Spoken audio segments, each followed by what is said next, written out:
السلام علیکم ورحمۃ اللہ وبرکاتہ۔ آج ہم بات کریں گے قصاص عثمان سے متعلق کہ حافظ ابن تیمیہ اپنی کتاب منہاج السنہ میں لکھتے ہیں کہ معاویہ بن سفیان حکومت پانے کے بعد اپنے مطالبے سے پھر گئے۔ یہ ایک ایسی کڑوی سچائی ہے کہ معاویہ بن سفیان نے مولا علی علیہ السلام کے خلاف جنگ لڑی، جنگ صفین، اور لوگوں کو بہانہ یہ بنا کے بتایا کہ ہم قصاص عثمان کے لیے لڑ رہے ہیں رضی اللہ تعالیٰ عنہ، مگر ان کے دل میں کچھ اور تھا، حکومت پانے کی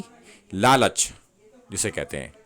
بظاہر کچھ اور دل میں کچھ اور۔ اس کے بارے میں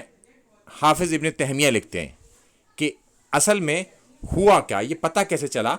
کہ ان کے دل میں کچھ اور تھا اور ظاہری کچھ اور تھا۔ اور اکثر لوگ جو ہے نا صلح حسن پر جو ٹھوکر کھا جاتے ہیں، یہ بڑی امپورٹنٹ چیز ہے سمجھنے کے لیے۔ صلح حسن نے معاویہ بن سفیان کو ایکسپوز کر کے رکھ دیا، یعنی کہ وہ اب سب کے سامنے آ چکے تھے کہ ان کا جو مطالبہ تھا وہ اصل میں حقیقت پر نہیں تھا، وہ یہ نہیں چاہتے تھے بلکہ وہ حکومت کو قبضانا چاہتے تھے۔ اور یہ بات کھل کے جب سامنے آئی جب معاویہ بن سفیان کے ہاتھ میں سارا اقتدار آ گیا، اور اب انہیں پاور تھی کہ وہ ان لوگوں سے قصاص لے سکتے تھے جن پر الزام تھا کہ وہ قاتلین عثمان رضی اللہ تعالیٰ عنہ میں سے ہیں، ان پر مقدمہ چلاتے، انہیں سزائیں دیتے، ان سے قصاص لیتے۔ ایسا انہوں نے نہیں کیا۔ اب آگے چلتے ہیں ہم۔ یہ وہ عربی متن ہے، کئی سارے لوگوں کو عربی کا ہیضہ ہوتا ہے تو ان کے لیے بھی یہ ایک سلائیڈ ہم نے بنا دی تھی کہ تاکہ وہ بھی اس بات کو دیکھ لیں۔ اور پھر ہوا کیا کہ جب مولا علی علیہ السلام کی وفات ہو گئی، اس کے بعد حضرت حسن بن گئے خلیفہ، اور انہوں نے معاویہ بن سفیان کے اوپر چڑھائی کر دی، اور وہاں پر صلح حسن ہوئی، اور صلح حسن میں معاویہ بن سفیان کو اقتدار مل گیا۔ اور جب انہیں اقتدار مل گیا، یعنی کہ وہ اب مسلمانوں کے بادشاہ بن چکے تھے، امیر بن چکے تھے، اس کے باوجود انہوں نے قصاص عثمان نہیں لیا، نہ کسی پر مقدمہ چلایا، نہ کسی کو سزا دی کہ یہ لوگ شامل تھے، ان پر مقدمہ چلے، جب ثابت ہو جائے تو سزا دیں۔ ایسا انہوں نے بالکل نہیں کیا۔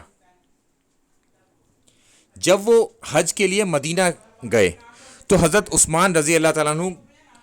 کی بیٹی کے گھر کے پاس سے جب نکلے تو انہوں نے کہا، اے امیر المومنین، اے امیر المومنین۔ تو معاویہ بن سفیان نے پوچھا یہ کس کی آواز ہے؟ تو لوگوں نے ان سے کہا کہ یہ حضرت عثمان رضی اللہ تعالیٰ عنہ کی بیٹی کی آواز ہے، اور وہ حضرت عثمان رضی اللہ تعالیٰ عنہ کے غم میں ہیں اور اس کا اظہار کر رہے ہیں۔ تو انہوں نے لوگوں کو رفع دفع کر دیا، وہاں سے ہٹا دیا، اور پھر وہ حضرت عثمان رضی اللہ تعالیٰ عنہ کی بیٹی کے پاس گئے۔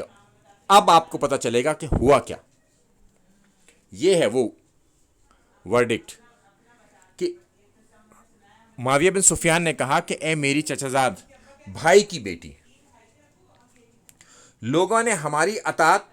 نفرت کے خلاف قبول کی ہے، یعنی کہ ان سے لوگ نفرت کیا کرتے تھے چونکہ یہ باغی تھے، انہوں نے بغاوت کی تھی خلیفہ راشد کے خلاف، جو کہ سنگین ترین جرم ہے۔ خلیفہ راشد کے خلاف تلوار نکالنا، ان کے ساتھ قتال کرنا سنگین ترین جرم ہے۔ برحق خلیفہ کو اللہ کے رسول صلی اللہ علیہ وسلم کی تائید تھی، پہلے 30 سال خلافت راشدہ رہے گی جو منہاج النبوہ پر ہوگی، نبوت والی طرز پر، رشد و ہدایت والے، ان سے ان کے خلاف تلوار نکالی تھی معاویہ بن سفیان نے، اس لیے لوگ ان سے نفرت کیا کرتے تھے۔ تو پھر انہوں نے ان کی بیٹی کو بتایا کہ لوگوں نے ہماری اطاعت قبول کی ہے نفرت کے بدلے میں، اور ہم نے ان لوگوں کو کچھ الفاظ دیے ہیں، یعنی کہ جواب دیا ہے ہم نے ان لوگوں کو اس اطاعت کے بدلے میں۔ اگر ہم نے جواب کو رد کیا تو یہ ہماری اطاعت سے پھر جائیں گے، یعنی کہ لالچ ہے حکومت کا ہمیں، اگر یہ ہماری اطاعت نہیں کریں گے تو پھر ہم بادشاہ نہیں رہیں گے۔ تو لہٰذا اب ان کی بیٹی کو انہوں نے دھمکایا اپنے الفاظوں میں کہ آپ امیر المومنین کی بیٹی رہیں، یہ بات اس سے زیادہ بہتر ہے کہ بجائے عام لوگوں میں سے ہوں، یعنی کہ آپ کا ہم اسٹیٹس ختم کر دیں گے، بس آپ یہ بنی رہے کہ آپ امیر المومنین کی بیٹی ہیں، اگر آپ نے یہ مطالبہ کیا تو پھر آپ عام لوگوں میں سے ہو جائیں گی۔ پھر اس کے بعد فرمایا، یہ ہے خطرناک بات سب سے، آج کے بعد میں پھر کبھی آپ سے عثمان رضی اللہ تعالیٰ عنہ کا ذکر نہ سنوں، یعنی کہ قصاص عثمان کا معاملہ نہ سنوں، کیونکہ حضرت عثمان کی جب بھی بات آئے گی رضی اللہ تعالیٰ عنہ تو قصاص کی بات آئے گی، جس کے پیچھے آپ نے مولا علی علیہ السلام سے جنگ کی تھی، وہ تو آپ کے دل میں تھا ہی نہیں۔ یہ ہے اصل جو حافظ ابن تیمیہ نے درج کر دی اپنی کتاب منہاج السنہ میں۔ اب ناسبی حافظ ابن تیمیہ سے بھی پلہ چھڑانے کی کوشش کر رہے ہیں، کیونکہ ناسبیوں نے جو نسب کیا مولا علیہ السلام کے خلاف وہ معاویہ بن سفیان کو کیا، اور وہ نسب کامیاب نہیں ہو پاتا، ہمیشہ گر جاتا ہے۔ یعنی کہ ان لوگوں نے یہ کام جو کیا تھا، یہ کیا تھا بغض علی میں مبتلا ہو کر، اور اللہ کے رسول صلی اللہ علیہ وسلم نے فرمایا کہ علی سے بغض منافق ہی رکھے گا اور محبت مومن۔ پھر آگے ایک اور حدیث ہے، اللہ کے رسول صلی اللہ علیہ وسلم نے فرمایا کہ حضرت علی سے بتایا کہ تم سے دو لوگ، یعنی کہ تمہارے متعلق دو جماعتیں جہنم میں چلی جائیں گی، ایک تم سے محبت میں غلو کر کے، تو ان کے بارے میں تو کہتے ہیں یہ لوگ شیعہ ہیں، رافضی ہیں، ٹھیک ہے، اور دوسری جماعت وہ جو تمہاری بغض میں غلو کرے گی، تم سے نفرت کرے گی۔ وہ کون ہے؟ ناسبی کبھی ان کا نام نہیں لیں گے آپ کو، کیونکہ وہ تو ناسبی ہیں۔